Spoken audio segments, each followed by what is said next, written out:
Hello and welcome back to CWU Live. Thank you for all of the comments and feedback on last week's episode with Deputy General Secretary TFS Karen Rose. It was great to have a telecoms and financial services episode, and we have more of those to come. For today's episode, though, we couldn't have timed this week's guest better. That's because today the postal regulator Ofcom have announced a consultation on the future of the Universal Service Obligation, or USO. They've put forward their proposals to the public, and the CWU have agreed to pilot those changes, and now the public and businesses can input. So all of that news means it's brilliant to have with us National Officer, there's only one of you, for delivery services, Tony Bouch. Welcome to the show. Evening, Michael, and welcome to the members that are joining us tonight. Yeah, so much to talk about today. The focus of today's show, of course, is going to be what the USO proposals will mean for workers, and in particular how these pilots will work. Lots of questions already coming in the YouTube chat about that. Please do keep them coming. I'll put that to Tony. To get us set off, though, you've probably seen already, this has been a big story in the media. As you'd imagine, in the media, the focus has mainly been on what the changes might mean for Royal Mail customers. Let's look at how the BBC presented the changes. The regulator is proposing to allow Royal Mail to cut back on second-class post. Instead of having to deliver second-class letters 6 days a week, it would cut this to every other weekday, and there will be no second-class deliveries on Saturdays. The regulator estimates this could save Royal Mail hundreds of millions of pounds every year. Now, the reason for all of it is this. Royal Mail is under scrutiny for consistently failing to meet its postal delivery targets over the last few years. It was fined £10.5 million for its poor performance in the year to April 2024. It delivered just under 75% of first-class mail within one working day, compared to the target it's meant to hit of 93%. And Royal Mail's been suffering some heavy financial losses, which it says are having an impact on its performance. In turn, it's increased prices. The cost of a first-class stamp was hiked twice last year. It'll now cost you £1.65. And the number of letters has fallen dramatically over the last 20 years. So Royal Mail had asked Ofcom for permission to change its service obligations, which currently mean it has to deliver letters 6 days a week to all parts of the UK. And this proposal, reducing second-class deliveries to every other weekday, Royal Mail thinks would save it up to £300 million a year and give the business, in its words, a fighting chance. So none of what you heard there will have been a surprise to CWU members. Royal Mail has been missing all its targets. That's partly because of mismanagement, but also because of the financial challenge of having fewer customers sending letters. And the big change is to second-class deliveries. So instead of second-class deliveries getting sent every day, it's going to be every other day on weekdays and no deliveries on Saturdays. The other big change, which was proposed today by Ofcom, is to the delivery targets Royal Mail would have to meet. So this is quoted from the Ofcom website when they were sort of announcing their proposals. So they say, we are proposing two sets of changes to Royal Mail's delivery targets. Small changes to the primary target. So they say for first-class mail from 93% to 90% delivered next day, so loosening the target a bit. And for second-class mail from 98.5% to 95% delivered within 3 days. And then they've introduced a new, what they call backstop target. And they say this would ensure that even if letters miss the primary target, consumers have confidence that they will arrive in a reasonable period of time. For first-class mail, 99.5% would have to be delivered within 3 days of posting. For second-class mail, 99.5% would have to be delivered within 5 days of posting. So presumably this is to solve the problem, which is lots of people feel like they're not getting their letters for weeks, right? So we're going to loosen slightly the sort of next day targets, but we're going to try and make it exceptional that people don't get their letters for weeks on end. This is a representative from Ofcom on the BBC today supporting the proposals.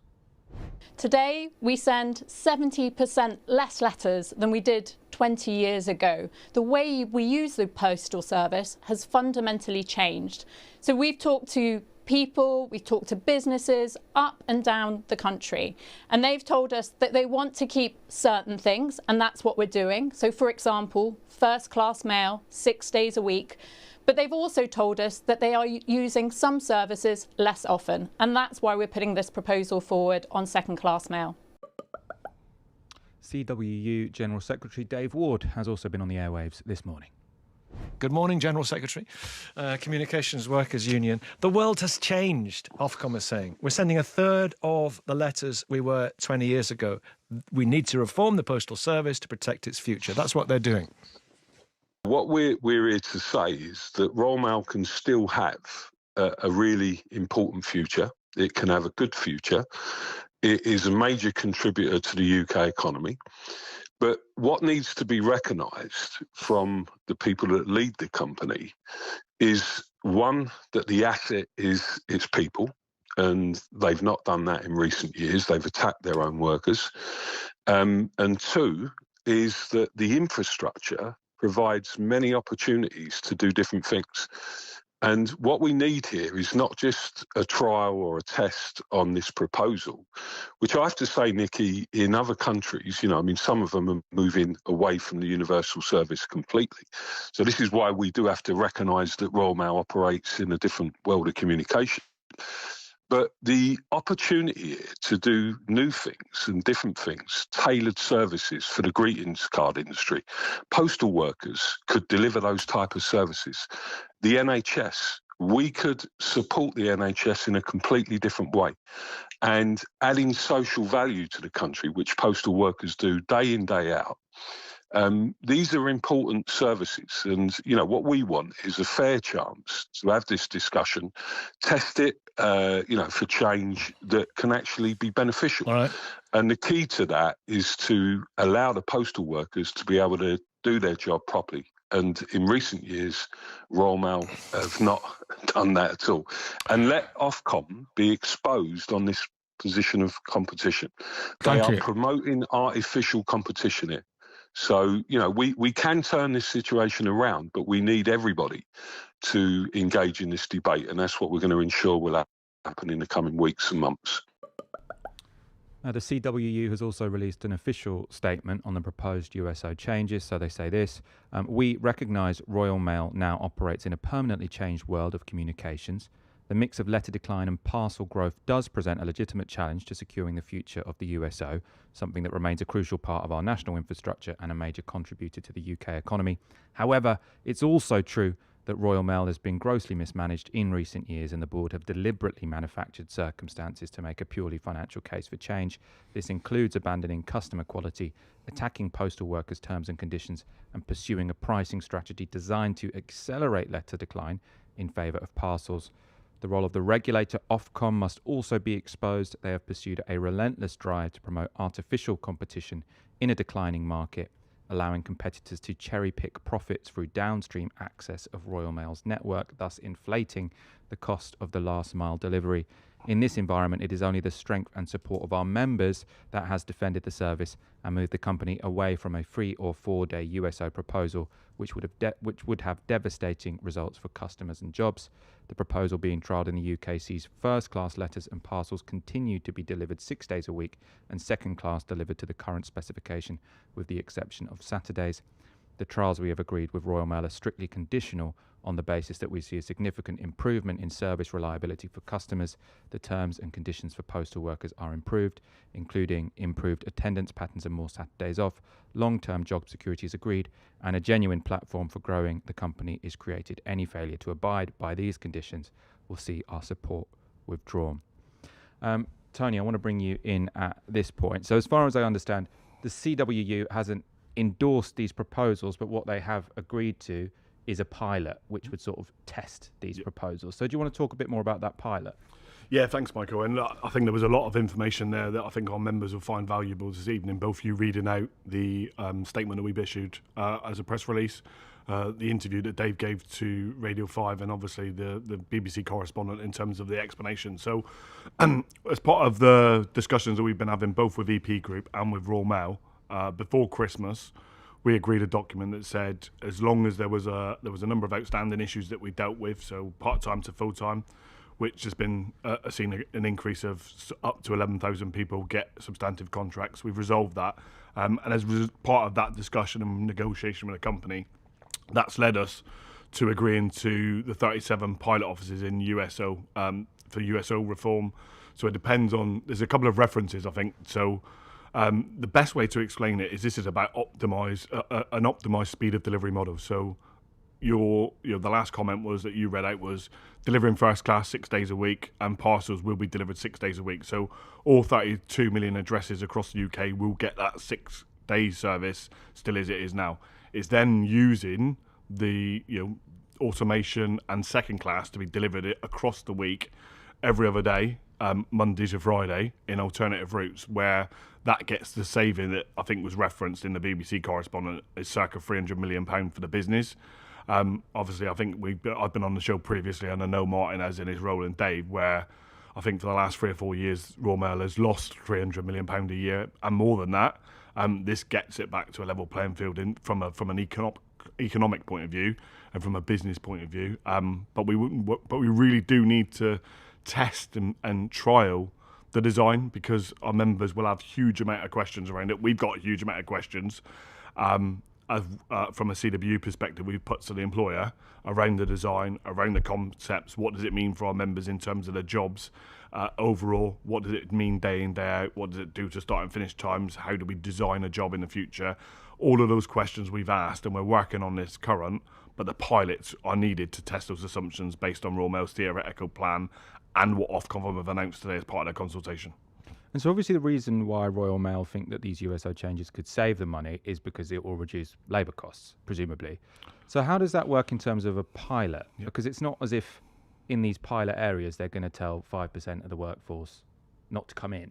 No. So how does that work? How do you test something with the same workforce when the plan is to have a smaller workforce? Yeah, so there's a number of tests that we need to do for the process. So there's the upstream test that says, so the way in which this will work is second class and non-priority mail that's machinable will go through the automation within mail centres, and the business will build into those sequence of machines an algorithm that says Michael's delivery point today doesn't have a first class letter. Do not release the second class and the non-priority items to that delivery point. Mm-hmm. It will defer it, and then it will put it through to delivery tomorrow, because your delivery point is due to get a delivery. So that's how it works with second class. First class will get released and they will get delivered. In the delivery offices, we will have a situation where core walks will go out on a basis of, so if we've got 40 walks in the delivery office, and they're all been classified as shared van duties or walking duties, they will go out Monday to Friday, but they will alternate. So walks 1 to 20 will go out on a Monday with everything and be delivered on those routes. The other 20 walks will be covered by a van duty, delivering maybe 1 and 2 duties worth of mail. So with less stops, they will deliver just first class and parcels. And then that rotates around on a Tuesday and a Wednesday and so on and so forth. So across the 2-week period, Monday to Friday, each delivery point will get 5 deliveries of all items. Mm-hmm. So in week 1, my delivery point would get a delivery of everything 3 days a week, and the other delivery points on alternate walks will get that 2 days a week. That rotates around in week 2. All first class is delivered by a van duty Monday to Saturday. Now, some of the benefits for us will be more Saturdays off for our members. We got to work through though the classification of routes. So we've got urban city areas, we've got rural areas, and what does that look like in those areas? We've got people that deliver in vans, we've got people that deliver in HCTs. All of those sort of concepts need to be worked through and trialled, and what is the implications around that across every delivery office, because we know every delivery office is different. So we need to get into that, we need to test the upstream, we need to test the delivery model. And when you talk about what does that mean in terms of savings? So, in a delivery office now that's in the pilot, we've gotten a commitment that there'll be no one made redundant, and we've got a commitment that no one will be forced to leave that office. But obviously, we know that quality of service, I think it was read out in the report, that quality of service for first class is down at 74%. So where there is some surplus bodies in that should help drive up quality of service within those offices now. So that's interesting. So you think actually this might not cause job losses? It will just mean that they can meet their their obligations instead of missing their targets? So I think where we get to at end state, and this is what the pilots will sort of test. So Royal Mail's got a theory that says if I was doing the first class letters and parcels on a walk today, then potentially I could cover 2 walks doing that in my duty hours. We need to test those assumptions to say, do the EV duties, as they call them, or combined deliveries doing first class and parcels, is that 2 walks to 1? Is it in some offices it's 1.5 to 1? So that will dictate how many jobs that come out of that.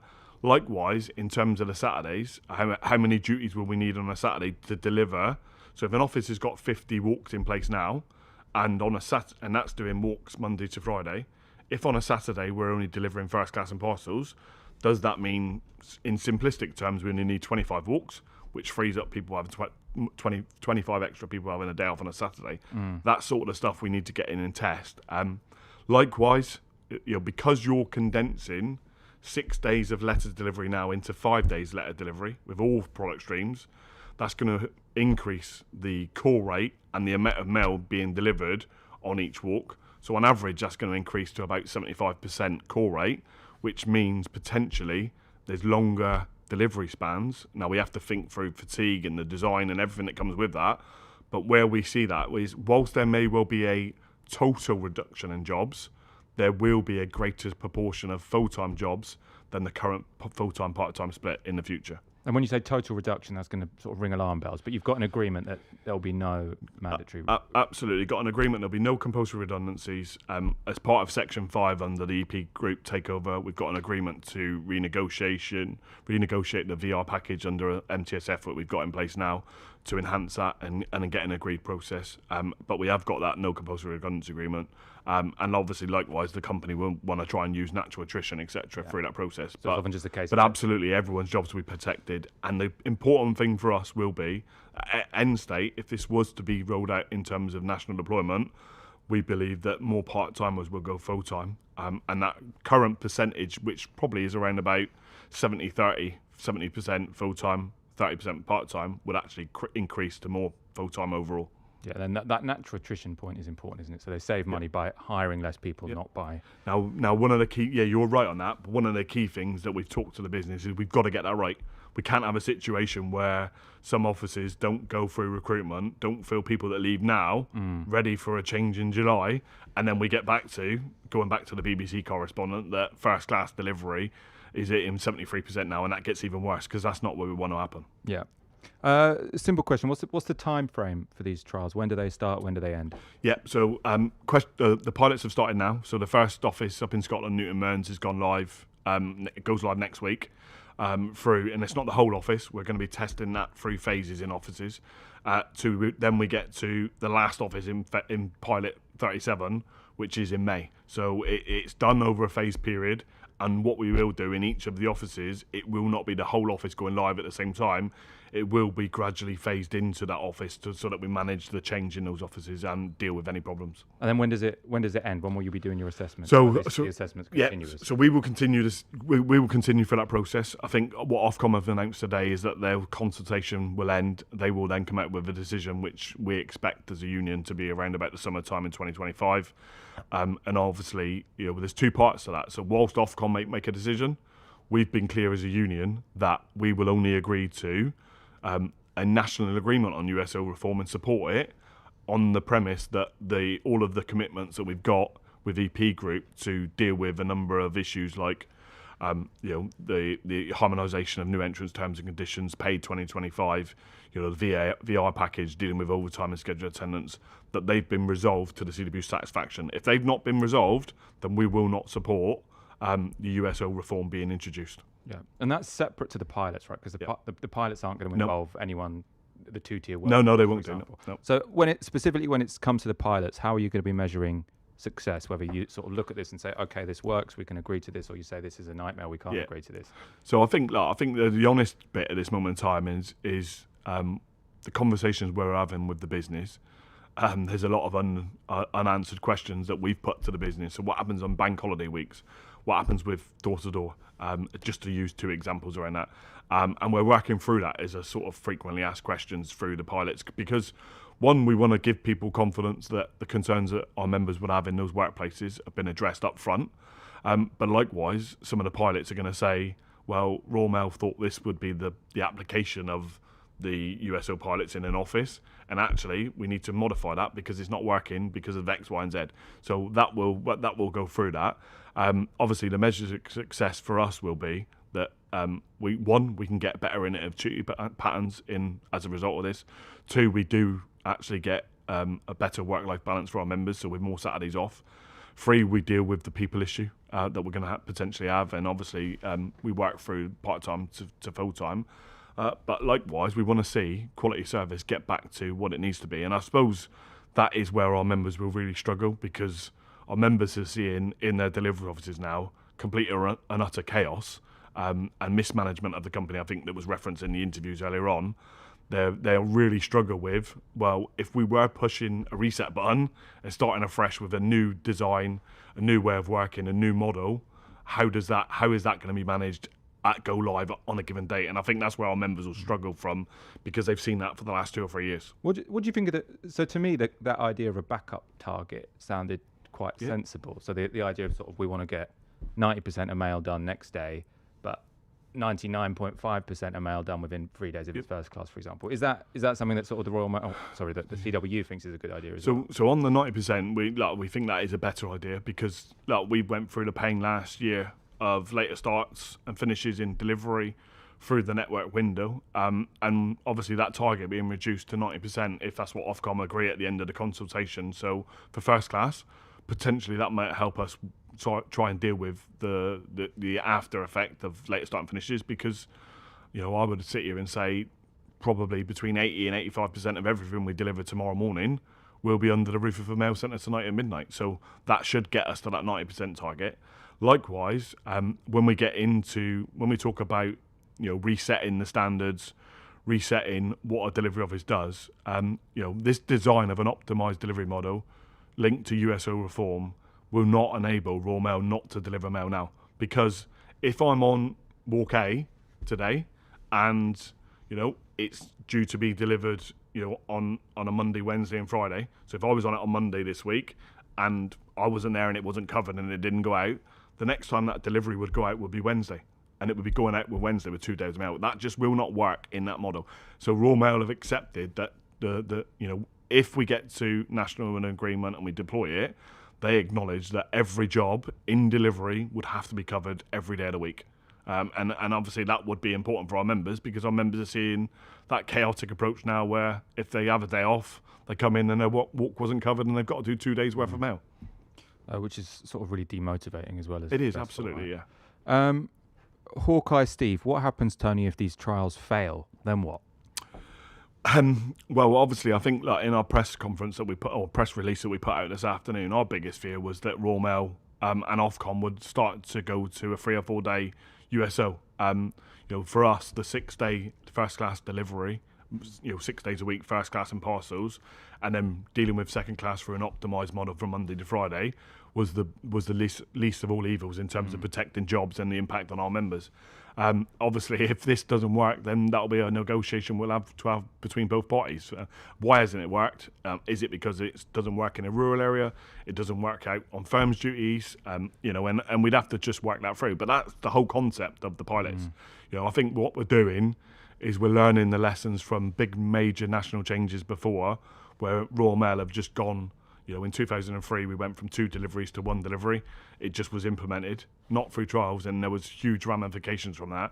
I think we've convinced the business this time that the pilot is in their interest as well to tease out some of these problem areas. Yeah, but that's interesting, because you're saying if the pilot fails, it could actually, the USO could get worse.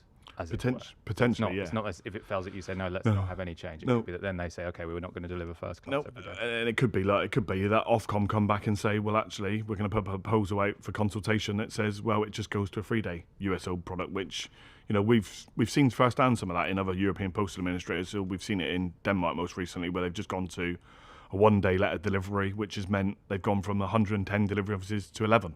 1 day a week? 1 day a week letter delivery, yeah. Where's that? In Denmark. Wow. Lee Farrell says, "Oh, will there be compulsory redundancies?" We discussed that already. There won't be. Nope. That's down in writing. Absolutely. Part of the EP group, part of the commitment from Royal Mail, no compulsory redundancies, and we will agree how we deal with any surplus in any offices. Keith Gregory, why are you even talking to the company about trials when there is an overtime ban in delivery offices to complete deliveries? So failing every day. Yep. USO quality of service worse than ever. So no, I'm actually picking that up today with the business. We've picked it up. A number of our reps and our members have been emailing into us at headquarters in terms of where, despite what the business are telling us that they're resourcing to workload, we've got evidence that they're resourcing to budgets. We're picking that up with the company nationally. So that is an overtime ban.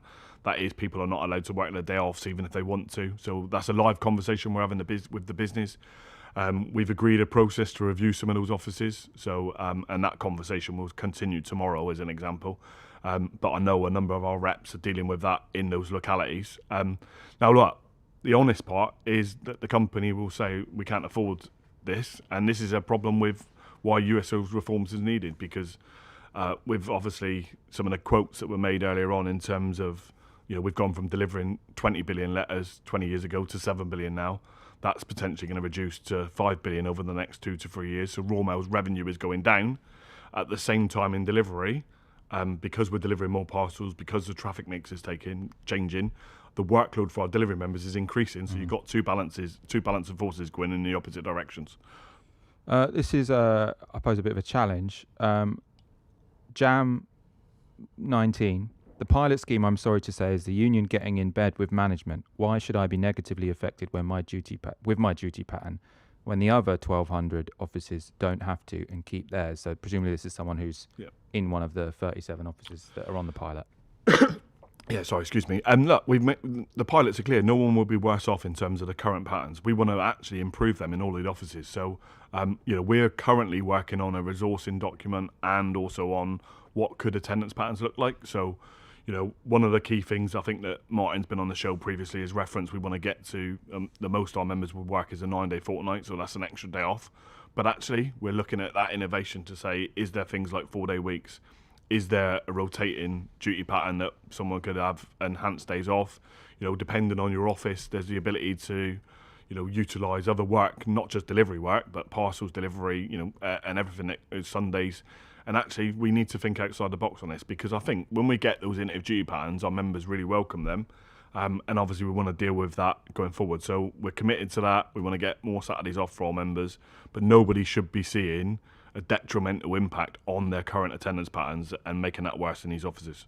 Rob Leeming, will Royal Mail look to get rid of people like me who are doing a HCT duty due to a knackered knee? What's a HCT duty? High capacity trolley. Right, and will they try and get rid of people? No, so high capacity trolleys will remain in place as part of one of the delivery equipment that we use. We have got an issue that is anyone who joined Royal Mail before 2010 doesn't have written into their contract that they have to drive for Royal Mail. So there are a number of employees that have that. Now, some of those individuals will have a driving licence and will want to drive. Conversely, that some of our members won't have driving licences, and we're currently talking to the business about what could that be in the future. And we have to agree a process for that, because what we don't want to do, and again, this is about honesty, we don't want to be in a position where we end up with the only people that have to attend work on a Saturday to do work is people with a driving licence. Because whilst we're trying to deal with the new entrance terms and conditions, we would almost bring in a 2-tier workforce on a Saturday with drivers and non-drivers. So we're working through that, but clearly anyone will not be targeted and will not be forced out of the company. Raymond Layton, as an ex-union rep, why are you doing the trials during the off-peak times? Because this won't give a true reading of if it will work when it comes to Christmas. That's really interesting. No, it is interesting. And again, timing. So, we're trying to do this at speed. So we've almost come through an agreement in December to the USO trials. We're working through that detail. We've launched it. I think we would probably work the other way. We think the business is rushing too fast in some areas to get on with it. But clearly there's a challenge for the company in terms of their finances. Ofcom have obviously opened their consultation today. And obviously, if Ofcom come out of that consultation and make this as a recommendation, then the company's going to want to go full steam. And the key thing for us is, we're alive to the time of year, whether there is a difference in terms of traffic and volumes. We'll factor all of that into the current thinking. Yeah, so if it's already a challenge now, you'll know that it'll be a bigger challenge Absolutely. at Christmas time. A number of people have sort of commented along these lines. Mark McCarter says, where is a list of the pilot offices? Being told our office is starting a trial of this new way from Monday. Should everyone who's in one of these pilot offices know and have sort of clear information about it? So we've issued that on a letter to branches on the 19th of December. Again, if we have to recirculate that, we can do that tomorrow to our reps and our members and flash that up on perhaps the show as well in the comments for people. We've published the 37 offices that are in the pilot activity. We've done a briefing of all of our divisional reps. Royal Mail have done a briefing with all of their operational managers. And we did a briefing yesterday for all of our airway delivery reps across the country to update them on the pilots. That was done jointly with the business. So we're trying to do this in a joint way of working. Some offices may not have been briefed that what does it mean for them yet, because we're conscious of, it comes back to right at the very start of the show when we were talking, Michael, is the fact of some of our questions around the design and the concepts the business haven't answered yet. And we really do need those to be answered before we go out with comms. But myself, Martin Walsh and Chris Webb are working on a CWU communication to our members on what does this mean as well. So, that's work in progress. Yeah, and I think people are asking as well, will you be giving people sort of regular updates about how it's going? I suppose we can do that on this show. Absolutely. So I think there's a couple of things we've committed to. So one is I've committed to coming on this show once a month with yourself and doing the updates. Martin will obviously do that, and I know David Robertson's keen to do that from a mail centre perspective in terms of the upstream stuff.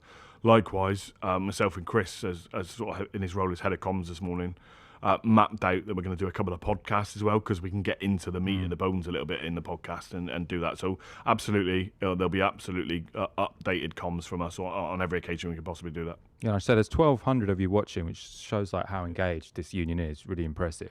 And loads of your questions coming in. So I'm just going to keep going with the questions from you guys because they're the most important ones, really. DSW, are these USO trials taking place in successful offices, for example, offices that actually clear everything every day? So have they been picked because they're the best ones? Absolutely not, no. So there's a number of offices where I think we would argue that the current quality of service is less than the 75% that was put on the screen earlier on by the BBC reporter. So we know there's a number that are challenging, so we're not picking that. The union has actually put forward 34 of the 37 pilot offices. So we wanted actually, the units that were, some that were good, some that were not so good, if that was the best way of phrasing that. And likewise, we wanted all of the offices to have a CWU rep in, because it's key for us that our rep is in there, engaging with management, representing the members. So on that point, no, it is a mixture of everything. Now, what we want to do is we want to tackle some of the real challenges that are in those offices to improve that. And obviously the pilot will test that. And I think there's lots of sort of scepticism, I suppose, with the management, but sort of about whether or not these changes will really deliver a better work-life balance. So let's just go to one that I think sort of represents that position to some degree. Keith Tinker, there will not be more Saturdays off, as they are not replacing the staff that are leaving, and the full-timers that are leaving are not training new staff, part-timers, to sort at all. So people saying even if, in theory, maybe there's more Saturdays off, but if they're not employing new people, then it is existing staff who are going to get lumbered with those. No, there definitely will be more Saturdays off. So, we've got some models that show there'll be some offices with 40% more or 40% with less staff needed on a Saturday. I think the real key thing is on this point. On a Saturday, all that would be being delivered is first-class letters and parcels. Now, the makeup of that is almost like we've got some offices that are purely rural. So how do we deal with that in that rural? So someone's rural span could be 6 hours now. The fact they're only taking out first class and parcels, it might go to a 4.5 hour span. So therefore, if you've got 20 routes in the office, you're likely going to need to be 16, 17. So you would end up with 3 extra duties with a Saturday off, and we would rotate that around the office. Or is it the other option we can do? We could actually reduce the overall attendances on Saturday, so actually everyone has a lesser attendance. So all of that factors into the mix. We've been clear all the way through this to the business, and it's in all the documentation. One of the key enablers for us to support USO reform being introduced as part of a national agreement at end state is we have to have a better and a better work-life balance and a better attendance pattern for our members with more Saturdays off. Yeah, so going back to a previous question of how are you going to sort of judge the success of it sort of in these pilot areas, if those workers aren't having a better work-life balance with more Saturdays off, you're going to say Absolutely. we don't. It hasn't met one of our success criteria. You mentioned rural areas there. It might be that you kind of already spoke to this question already, but I'll ask it anyway. Michael Stewart, how will this work in small rural areas, or where, like in our delivery office, we have disproportionately high volumes of tracked compared to letters? Is this why the business are not filling vacancies at present? Yeah, so in terms of the design, so like the rural deliveries, the current thinking from the business is that they would take, obviously from a Monday to Friday, they would continue as they are. They would take everything on those routes. You wouldn't have a split between a core walk and a combined walk, so and rotating that through. So the rurals would just continue to operate Monday to Friday as they are.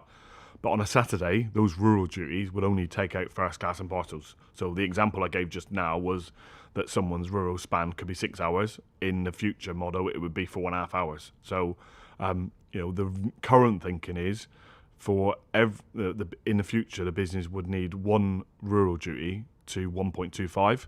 Now, again, that may not be the same in Oakhampton delivery office to an office in Fleetwood, for example. It may well be different. That's what we've got to work through. We've got to work through the assumptions because the fall to earth of packets and parcels and letters is going to be different in every postcode area across the country, and every delivery office is different. So one strategy and one proposal could work in delivery office A, but it would look completely different in delivery office B because our demographics are different. This is a really interesting question from Mark Walsh. Customers love their regular postie and vice versa. Does this mean we won't have our rounds going forward? No, it doesn't mean that. So at this moment in time, so if when we talk about the current design, if we use shared vans as an example, so two individuals will pair up in a shared van, and they may pick walk number 1 and walk number 2. They deliver to those delivery points across those walks across the week. In the USO reform, the scenario would be, if it was myself and me and you, Michael, we would pick 1 and 2, walk 1 and 2, and we would do that on Monday, Wednesday and Friday. But on Tuesday and Thursday, when walk 1 and 2 isn't going out, we would potentially do walks 3 and 4. Mm-hmm. So in theory, the public would still see the same post person. We're just covering across a working week. If we were on a 5-day Monday to Friday pattern, they would just see 4 rounds would see me and you compared to 2 rounds as it is now. Yeah. So as a postie, you'll have twice as many people you're delivering to.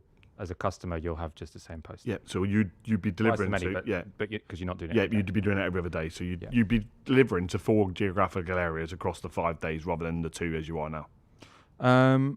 Lots of people sort of not really trusting Royal Mail as a partner in this. Yeah. What would you say? Sort of people saying, why are you even engaging in all this? We don't trust Royal Mail. They've given us this overtime ban, which everyone is, I think, rightly furious about. They've mismanaged the offices.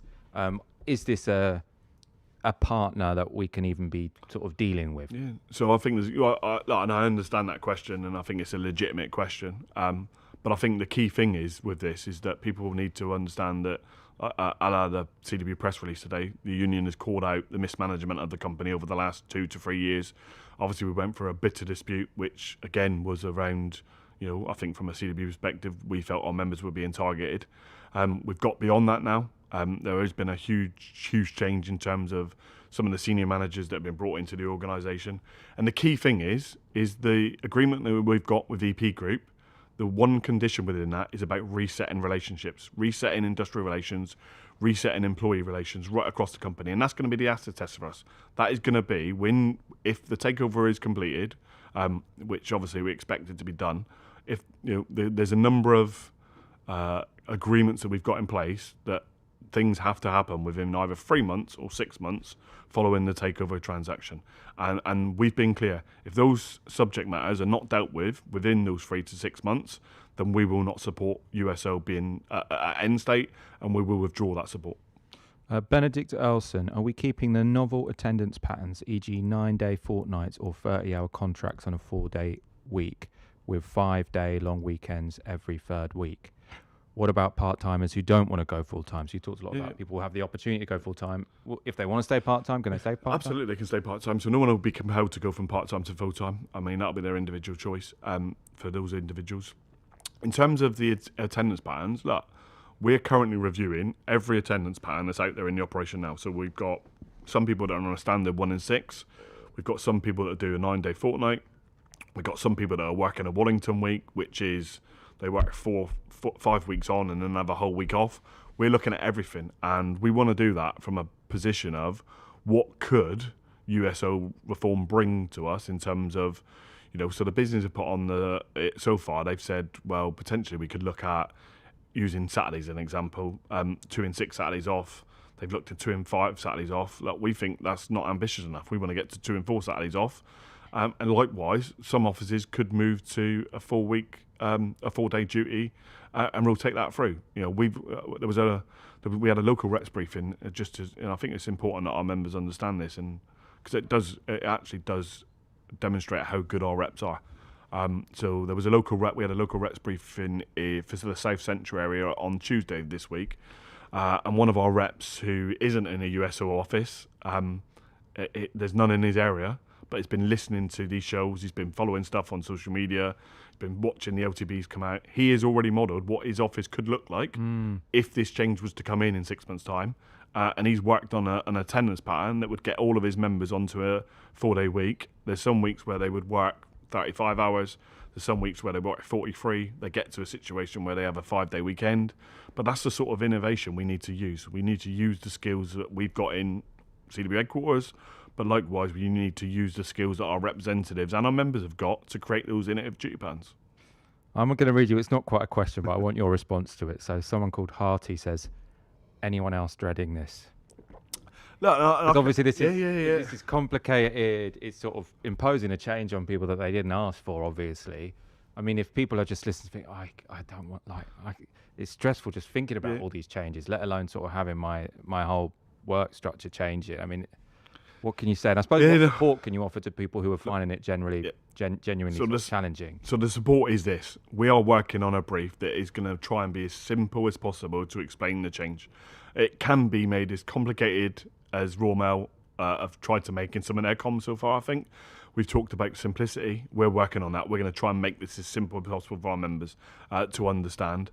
Likewise, I think in terms of people dreading it, I think this is an honest appraisal in the sense of, when we talk about resetting the current way in which delivery offices operate, the current chaos on it, our members struggle with that because they've seen that for the last 2, 3, 4 years in some offices, and they can't almost see past, if you did push the reset button and you started again, what would that look like? And I suppose our members have to have confidence that we're going to get that right. I think I've said on this show before that, I will bring my skill set with the other postal officers, with the whole of the CWU, to ensure that we work, night and day to get this right for our members, because, our members want us to get better attendance patterns for us. They want us to improve their terms and conditions, and I think this is an opportunity for us. There's lots more questions about the USO. We'll talk about this on future shows as well. I know there's just a couple more issues we wanted to cover on this episode. So network window later starts, post-implementation review 2. So this is a chance potentially to improve finish times in offices. So talk us through that update and what reps and members could be doing on this issue. So it's a live issue. So we agreed last year, obviously, network window, the first tranche come in, and I think we've talked about it on this show before, and I think I've done stuff with Chris Webb on live shows. We're now in a situation where we're reviewing the period from September to the beginning of January. How did the pipeline operate through peak? And obviously our reps are going through a process. So what we've got is we've got all of our area reps that cover delivery, processing and distribution involved in a review for their mail centre catchment areas and all their delivery offices within that area.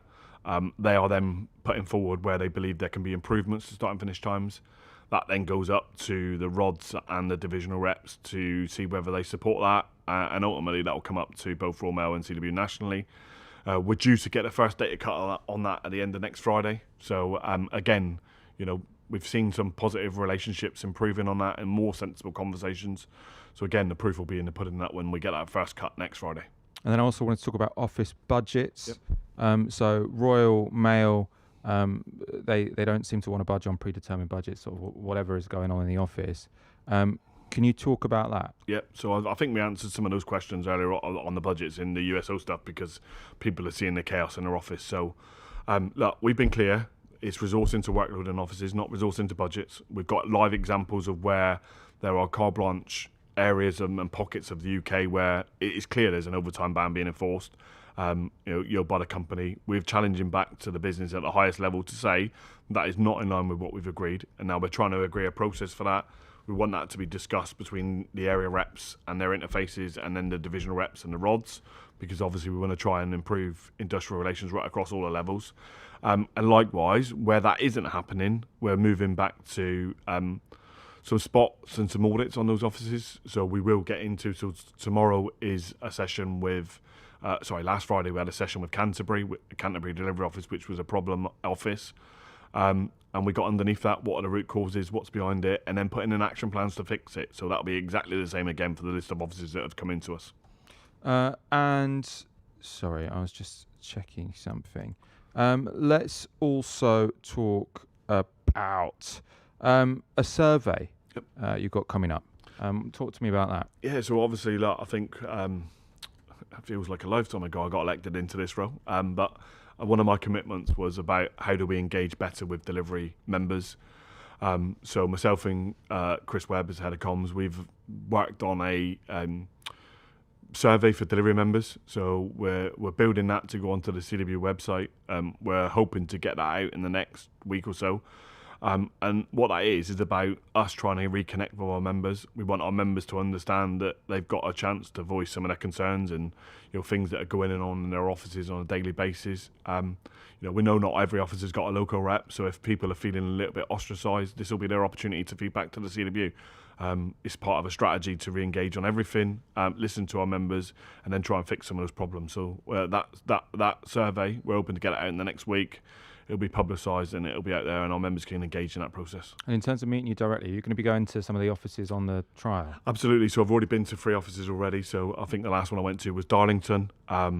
Next week we're in Sheffield for some of our meetings. So we're going to go to one of the Sheffield offices that's in the pilots, and then we've discussed this afternoon about how do we get to Scotland in terms of that, and we're going to try and do that week commencing the 17th of February.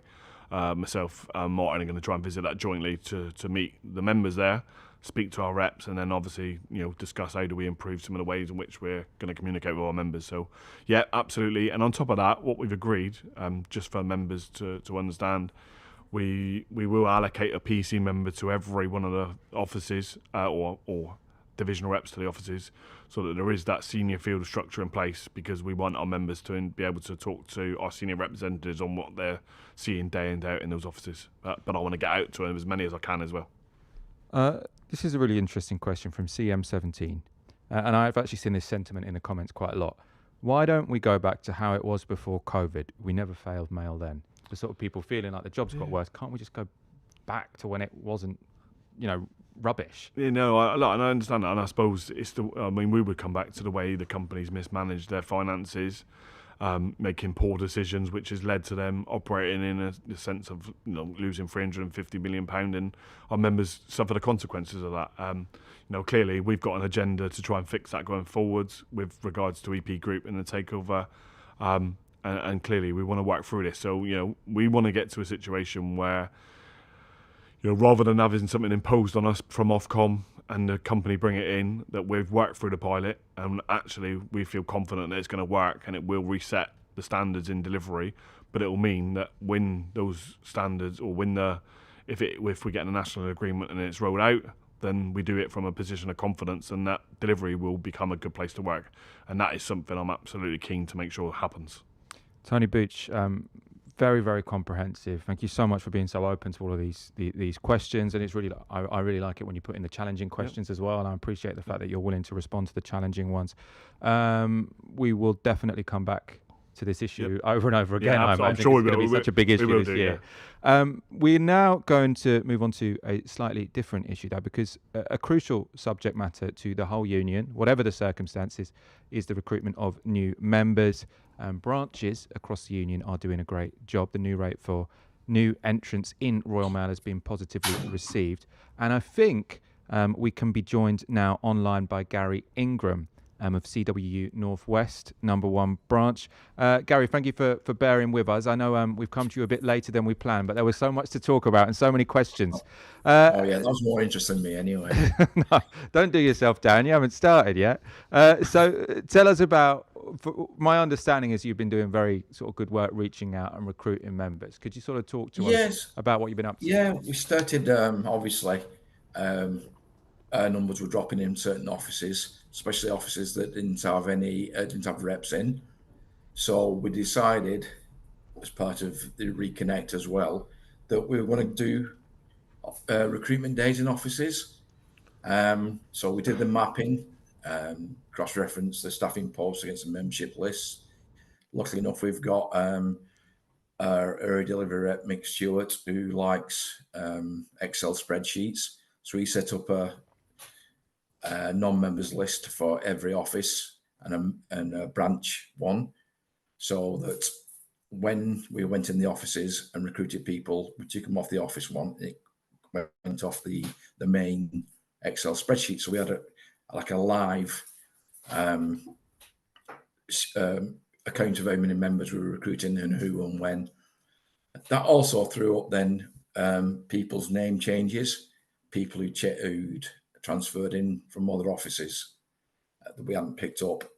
So on the recruitment days, there was three of us went from the branch. There's Mick Stewart, ADR, Mark Holt, the ASR, myself, and we've taken a couple of divisional reps with us, and also one of our regional organisers, and we set a stall up and we had a list of non-members which we'd mapped what shift they were on, what sections they were on, and we've gone in the office, got the reps released for a period of time so they can take us around the office and show us who the new starters are, because it's harder when you don't know who to speak to, who the new starters are. So yeah, we went round, set up a stall, a table, and we had hats, we had pens, and a few freebies. We do, at the moment, we're doing 2 officers a week, and we've recruited about 30 in the past 3 visits, 30 non-members. We've also, like I said, highlighted people that have swapped offices or swapped branches, people who've changed the names. So altogether, I think we've got about 45 people, 13 non-members, and another 15 put in the right branch, in the right office with the correct names. So yeah, that's what we've been doing, and we've got we've just been through all the offices that in our branch with the highest amount of non-members, which happened to be the one, 2 of them happened to be the ones with no rep in the office. So, and we're going back to the beginning again now as restarting. So that's what we've been doing. Yeah, really impressive. I mean, can you talk about, so you've got some people who are moving sort of from one office to the other. So presumably they don't need persuading, that's sort of just working out where they are if they've moved. People who aren't yet members of the CWU at all, do you find it easy enough to persuade people to join the union? Are some people sort of sceptical when you ask them to join? Yeah. Some of them are sceptical. Some people don't know what trade unions do. So we explain to them what we're about and how we help them. It helps when other members recommend you as well and say how important it is to join the union. It is also helping us as well with the contract negotiations. We tell them that the union's fighting because of the new starters on the inferior contracts, that the CWU are in negotiations to get them onto the legacy contracts. It might take a while, but we're explaining that. And the more new starters that join, the more chance and more pressure that we can put on the business. Tony, do you want to comment on this? Any points? Yeah, I just think I want to say a big thank you to Gary, to Mick, and to the branch in the Northwest number 1. It's absolutely important that we get out there and we're seen to be visible in the workplaces. You know, a number of new entrants are starting at different times of the day. You know, some of them on later starts, delivering in the afternoon, Sundays, etc. And what Northwest number 1 is doing is getting out there, you know, explaining to them what the trade union is doing. And I think the key thing for me on this one is articulating to those new entrants what this union's trying to do to correct the imposed terms and conditions from December 2022. And we've made it clear as part of the EP group takeover that we want to see a harmonisation of their terms and conditions within 3 months of the takeover being completed. And the work that Gary's just articulated there will encourage those members to join the CWU, and we will get that right for them. Absolutely. And Gary, any sort of final words from you in terms of, I suppose, especially maybe a message to people in other branches? What's your sort of advice? What challenges might people need to overcome? I think it's persuading the younger generation, explain to them what trade unions are about, explaining how important the CWU is. At the moment they are on inferior contracts, but that was imposed. It wasn't negotiated with the CWU, and all the benefits that we were trying to get them onto the legacy contracts of what we fought for and gained for our members. So it's just working on those new starters. Gary Ingham, thank you so much for joining us. Really good to hear from you. Well done for all the work you're doing, and thanks for joining us on the show this evening. Tony, we're going to wind up. Any final thoughts from you on all the things we've discussed today? No, absolutely. Just a big thank you from me to you, Michael. These sessions are never easy. You know, you're trying to drill through the questions that are in. You've asked some difficult questions. We know this is an emotive issue. We know we've got to get this right on behalf of our members. We'll do one of these sessions again in the coming weeks. So big thank you. And obviously, you only see the questions I put you. I have to say, there are so many questions in the comments. Like, this is one of the most active comment sections I think I've ever seen on YouTube. So clearly, this is an issue that you guys really want to know about for good reason, right? It's your job, your livelihood. And this is really important that we sort of keep coming back here, putting these questions to you and other CWU officers. So thank you so much for tuning in. Really, really do appreciate it, especially for all of your engagement. We'll be back next week at the same time. So for now, thank you for watching, and stick with your union.